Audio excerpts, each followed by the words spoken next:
நான் உங்கள் ராதிகா ராமச்சந்திரன் பேசுகிறேன். Welcome to Tanjore kitchen. இன்னைக்கு உங்களுக்கு ஒரு சிம்பிளான ரெசிபி சொல்லித்தரேன். இதை நீங்கள் வீட்டில் ட்ரை பண்ணி பாருங்கள். இது சேமியாவில் பண்ணுற பஹாலாபாத்.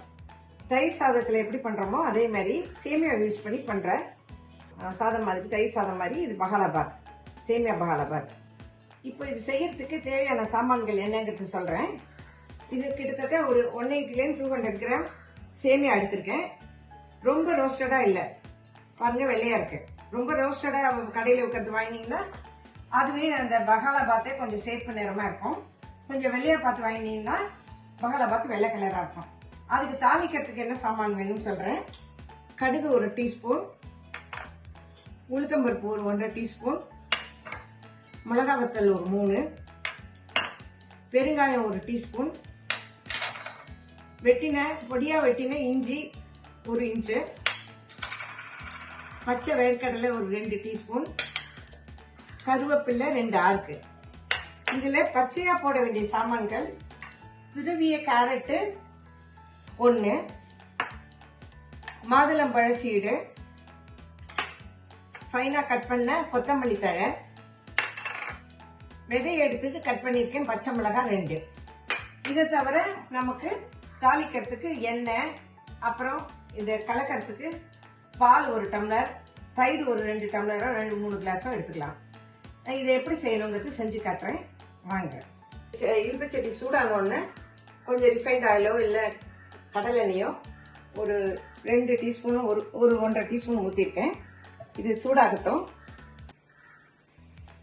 எண்ணெய் சூடாயிடுத்து. இப்போ இந்த சேமியாவை லேசாக புரட்டிக்கலாம்.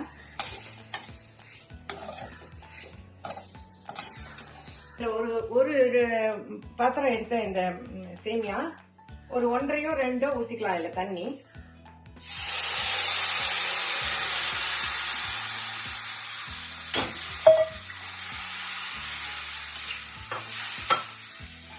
சிம்மில் தான் வச்சிருக்கேன். இது நல்லா கொதிச்சு வேகட்டும். வெந்த உடனே அமுக்கி பார்த்துட்டு இதை ஸ்ட்ரெயின் பண்ணி எடுத்து வச்சுக்கணும். இப்போ இந்த சேமியா வெந்திருக்கான்னு கையில் எடுத்து அமுக்கி பார்த்தா தெரியும். இது பாருங்க, நல்லா அமுங்கிறது. இப்போ இது இந்த வடிகட்டிடலாம். இந்த தண்ணி ஃபுல்லாக நல்லா வடியும். இதில் வச்சா நல்லா இதை அமுத்தினா நல்லா வடிஞ்சிடும். அப்புறம் இது நல்லா ஆற வைக்கணும் இந்த சேமியாவை. இல்லைன்னா தயிரையும் பாலையும் ஊற்றினா புளிச்சு போயிடும். அதனால இதை நல்ல ஒரு அகலமான பாத்திரத்தில் கொட்டி ஆற வைக்கணும். பாருங்க, அப்படியே நல்லா பிசுக்குன்னு இருக்கு. இந்த பிசுக்கு இருந்தால் தான் பஹாலாபாத்துக்கு நல்லா இருக்கும். உதிரியா இருந்தால் நல்லா இருக்காது. இது நல்ல குழச்சலாக பண்ணியிருக்கேன் பஹாலாபாத்னால. இதுவே நம்ம இதில் ஒரு எலுமிச்சம்பழ போட்டு நம்ம எலுமிச்சம்பழ சேவை மாதிரி பண்ணாலோ இல்லைன்னா பிரியாணி மாதிரி பண்ணாலோ இதை கொஞ்சம் முன்னாடி எடுக்கணும், கொஞ்சம் குழச்சல் ஆகாம. ஆனால் பஹாலாபாத்துக்கு நல்லா குழஞ்சிருக்கணும். இதை ஆற வச்சுட்டு வந்துடுறேன். இப்போ பஹாலாபாத்துக்கு தேவையான சாமான்கள் எல்லாம் சீசனிங் பண்ண வேண்டியதுலாம் சீசனிங் பண்ணி வச்சுக்கலாம். கொஞ்சமாக கடலை எண்ணெய் ஊற்றிக்கிறேன். சூடாகட்டும். எடுத்து கடுகு போடுறேன். மிளகாய் வத்தல், உளுத்தம்பருப்பு, நிலக்கடலை.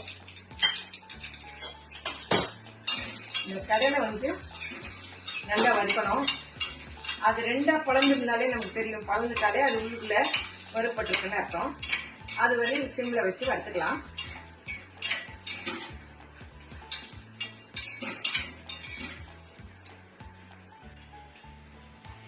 இப்போ இந்த கடையிலாம் 2ஆ பிரிய ஆரம்பிச்சிட்டு அப்படின்னா இது வெந்துடுத்துன்னு அர்த்தம், வறுபட்டு. இப்போ பெருங்காயத்தை போடுறேன். இஞ்சி, கருவேப்பிலை,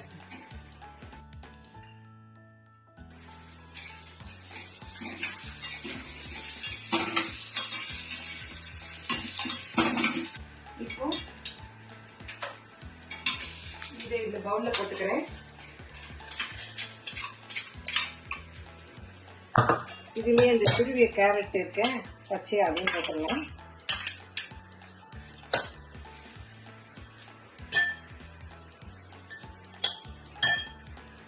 அந்த சேமியா ஆறுன விட்டு மெல்ல என்ன பண்ணணுங்கிறத நான் காட்டுறேன்.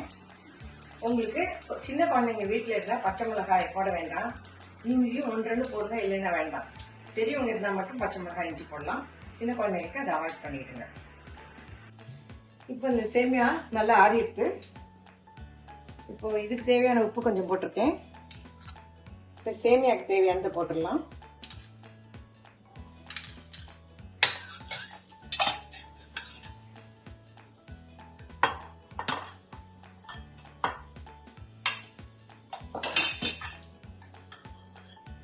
இப்போ அந்த வறுத்து வச்ச சீசனிங் பண்ண சாமானும் இந்த சேமியாவும் நல்லா கலந்துக்கலாம். கலக்கிறதுக்கு கொஞ்சம் பால் ஊற்றிக்கிறேன். 1 கிளாஸ் எடுத்துருக்கேன். ஒரு 200 ml தேவைன்னா அது மீதி எடுத்துக்கலாம். இதை கொஞ்சம் கலந்துட்டு அப்புறம் இந்த தயிரை கடைஞ்சி வச்சிருக்கேன். இது ஒரு 2.5-3 கிளாஸ், ஒரு 1/2 லிட்டர் போல இருக்கும். உங்கள் தேவைக்கு தகுந்த மாதிரி அதை யூஸ் பண்ணிக்கலாம்.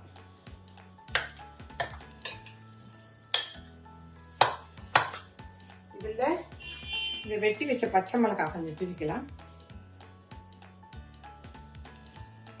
இப்போ தயிரை ஊத்துறேன்.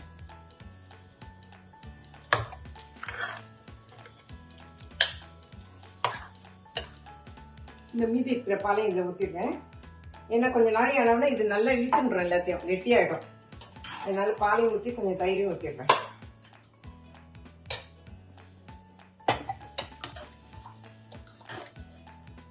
கொஞ்சம் உப்பு போட்டிருக்கேன். உப்பு மட்டும் நீங்கள் டேஸ்ட் பண்ணிவிட்டு உங்களுக்கு தகுந்த மாதிரி தேவையான அளவுக்கு நீங்கள் போட்டுக்கோங்க. இது இவ்வளோ சாமான் சீசனிங் பண்ணாதான் அந்த சேமியா பகாலா பாத் வந்து டேஸ்ட்டாக இருக்கும். வெறும் தயிர் பால் மட்டும் ஊற்றினா டேஸ்ட்டு சுமாராக தான் இருக்கும். இப்போ வந்து வெட்டி வச்ச கொத்தமல்லி தழை,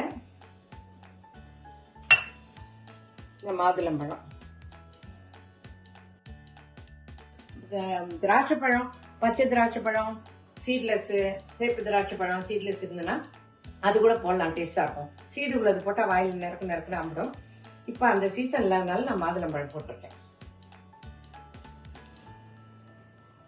சேமியா பகாலா பாத் ரெடி ஆயிடுச்சு. இது நீங்கள் சாப்பிட்றதுக்கு ஒரு 1/2 மணி நேரம் முன்னாடி ஃப்ரிட்ஜில் வச்சு சில்லுன்னு சாப்பிடுங்க, நல்லா இருக்கும். நீங்களும் ட்ரை பண்ணி பாருங்க. இது டேஸ்ட் ஆஃப் டாஞ்சூர் நான் எழுதின புக்கு. இது வந்து அமேசானில் அவைலபிளாக இருக்குது. நீங்கள் இந்த ரெசிபிக்கு கீழே இதோட லிங்க் இருக்கும், அதில் போய் பார்த்துட்டு நீங்கள் அமேசானில் போய் இதை வாங்குங்க. என்னோட யூடியூப் சேனலை சப்ஸ்கிரைப் பண்ணலைன்னா சப்ஸ்கிரைப் பண்ணுங்கள், பெல் பட்டன் அமுக்குங்க. என்னோட ரெசிபிஸ் எல்லாம் அதில் வரும். என்னோட அடுத்த வீடியோவில் நான் உங்களை பார்க்குறேன், சந்திக்கிறேன். தேங்க்யூ.